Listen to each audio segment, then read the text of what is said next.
একের পর এক হত্যা মামলা দায়ের করা হচ্ছে শেখ হাসিনা সহ। এই মাত্র পাওয়া খবর, বাংলাদেশ থেকে পালিয়ে যাওয়া সাবেক প্রধানমন্ত্রী শেখ হাসিনাকে ভারত থেকে দেশে ফেরানোর জন্য নরেন্দ্র মোদীকে চিঠি দিলেন ডক্টর ইউনূস।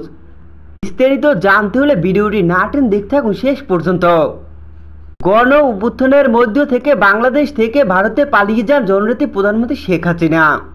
বাংলাদেশ থেকে পালিয়ে যাওয়ার পরই একের পর এক মামলা হয়ে যাচ্ছে শেখ হাসিনার বিরুদ্ধে। বৈষম্য বিরোধী ছাত্র আন্দোলনের পুলিশের গুলিতে নিহত আবু সাইদের পরিবার শেখ হাসিনার নামে থানায় মামলা করে।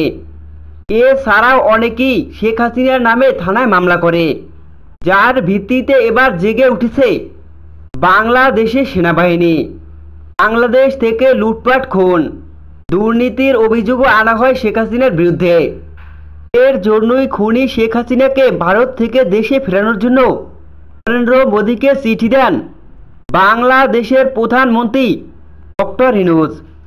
ডক্টর ইউনূস অনাতি বিলম্বে বাংলাদেশের আসামি খুনি দুর্নীতিকারী শেখ হাসিনাকে ভারত থেকে বাংলাদেশে ফিরিয়ে দেওয়ার জন্য অনুরোধ জানান।